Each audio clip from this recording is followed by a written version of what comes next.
So hello dear student, स्वागत है आपका एक नई क्लास में। आज की क्लास में हम क्लास 10th मैथमेटिक्स के अंतर्गत आपका जो प्रश्नावली 1.2 है, ठीक है, उसके अंतर्गत ये जो सवाल है कि सिद्ध कीजिए कि 3 इंटू अंडर रूट टू एक अपरिमेय संख्या है। ठीक है, बहुत ही इंपॉर्टेंट है, काफ़ी बार आपकी बोर्ड एग्जाम में पूछा भी गया है। ठीक है, इसलिए ध्यान से देखना किस प्रकार से इसको हम सिद्ध करते हैं। ठीक है, तो प्रश्न कर रहा है कि सिद्ध कीजिए कि 3 इंटू अंडर रूट टू एक अपरिमेय संख्या है। ठीक है, इस संख्या के स्थान पर आपको कुछ भी संख्याएं 5 माइनस कड़ी में 3, ठीक है, 7 अंडर रूट टू दे सकता है। ठीक है, कुछ भी संख्या दी जा सकती है। ठीक है, अगर आप इसको ध्यान से देख लेते हो तो उन सभी को आप बहुत ही आसान तरीके से कर सकते हो। ठीक है, इससे पहले हम कड़ी में 2, ठीक है, कड़ी में 3, कड़ी में 5 और कड़ी में 7, इन सभी को हम बता चुके हैं। ठीक है, अगर इन सभी को आप देखना चाहते हो, ठीक है, इन सभी का जो वीडियो है उन सभी को अगर आप देखना चाहते हो तो लिंक्स मिल जाएगी डिस्क्रिप्शन बॉक्स में, या प्ले लिस्ट को भी चेक कर सकते हो। ठीक है, बहुत ही इंपॉर्टेंट है। ठीक है, अगर इनमें से किसी भी एक को सीख लेते हो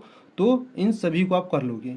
ठीक है, तो आज की वीडियो में हम इसको सिद्ध करने वाले हैं कि 3 इंटू अंडर रूट टू एक क्या है, अपरिमेय संख्या है। ठीक है, बहुत ही आसान तरीके से बताने वाला हूँ। ठीक है, देखिए किस प्रकार से।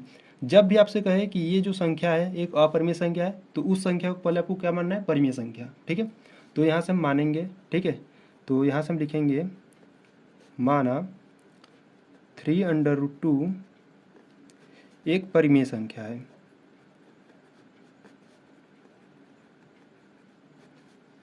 एक परिमेय संख्या है। ठीक है, तो यहाँ से मैंने क्या लिखा, माना 3 अंडर रूट टू एक क्या है, परिमेय संख्या है। अगर इसको आप परिमेय संख्या माने हो तो इसको परिमेय संख्या के बराबर दिखाओगे। ठीक है, तो यहाँ से हो जाएगा 3 अंडर रूट टू बराबर, परिमेय संख्या क्या होता है, जिसे आप अंश बटे हर यानी कि पी बटे क्यू के रूप में लिखते हो, और जहाँ क्यू का मान जीरो नहीं होना चाहिए, यानी कि जो हल होता है उसका मान जीरो नहीं होना चाहिए। ठीक है, अच्छा, ये जो पी और क्यू है ये आपके क्या है, पूर्णांक है। ठीक है, तो यहाँ से आपको लिख देना है कि यहाँ पर जो पी और क्यू है, ठीक है, यहाँ से लिख देता हूँ, जहाँ P व Q पूर्णांक है। ठीक है, जहाँ P व Q आपके क्या है, पूर्णांक है। ठीक, तो अब इसको हम क्या करेंगे, अब हल करेंगे। देखो कैसे, यहाँ पर 3 क्या है, इनटू में है, जैसे उस बगल भेजोगे तो क्या हो जाएगा, भाग में हो जाएगा। ठीक है, तो यहाँ से हो जाएगा करड़ी में 2 बराबर, यहाँ पे जो 3 है इधर गुणा में है। ठीक है, इधर भेजोगे तो भाग में हो जाएगा, तो यहाँ से हो जाएगा 1/3, और इधर आपका क्या है, P बटे Q है। ठीक है, कोष्टक रखते हैं। तो यहाँ से अगर हम बात करें, देखो कड़ी में 2 बराबर हो गया 1/3 और P बटे Q। ठीक है, तो इसको आप सिंप्लीफाई कर देते हैं, तो कड़ी में 2, यहाँ से हो जाएगा P, 3 का गुणा क्यूब कर देते हैं तो 3Q हो जाएगा। ठीक है, देखो यहाँ पे P और Q आपके क्या है, पूर्णांक है। अगर P और Q पूर्णांक है तो P बटे 3 इंटू क्यू जो हो जाएगा एक परिमेय संख्या हो जाएगा। ठीक है, तो यहाँ से आप लिखोगे चूँकि P व Q पूर्णांक है। ठीक है, P और Q पूर्णांक है, इसीलिए इसीलिए P बटे, ठीक है, P बटे 3 इंटू क्यू एक क्या हो जाएगा, परिमेय संख्या हो जाएगा, एक परिमेय संख्या है। ठीक है, देखो कैसे, P और Q आपके क्या है, पूर्णांक है। ठीक है, पूर्णांक का मतलब क्या होता है, माइनस इन्फिनाइट से लेके प्लस इन्फिनाइट तक। ठीक है, बीच में जीरो भी होता है। तो यहाँ पर मैं क्या करता हूँ, देखो अगर P और Q के स्थान पर आप कुछ भी रख दो, जैसे मान लो P के स्थान पर 1 रख देता हूँ, ठीक है, और Q के यहाँ पे 3 है, ठीक है, 3 है, और गुणे में Q के स्थान पर मान लो 2 रख देता हूँ, तो 1/3 दूना 6, 1/6 क्या है, आपका परिमेय संख्या है। ठीक है, इसीलिए यहाँ से मैंने क्या लिखा, P और Q आपके पूर्णांक है, इसीलिए P बटे 3Q जो है एक क्या होगा, परिमेय संख्या होगा। ठीक है, अगर ये परिमेय संख्या हो गया तो इसके बराबर कड़ी में 2 है, ये भी एक परिमेय संख्या होगा। ठीक है, तो यहाँ पे लिखोगे इसीलिए कड़ी में 2 भी एक परिमेय संख्या होगा, एक परिमेय संख्या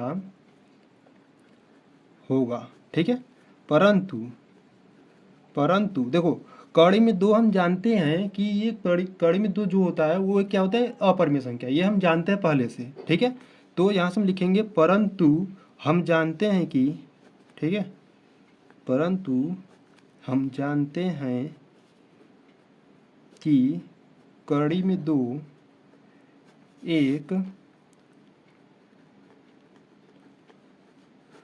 अपरिमेय संख्या है। ठीक है, कड़ी में 2 क्या है, एक अपरिमेय संख्या है। ठीक, इसके बाद आपको कुछ स्टेटमेंट लिखना होता है।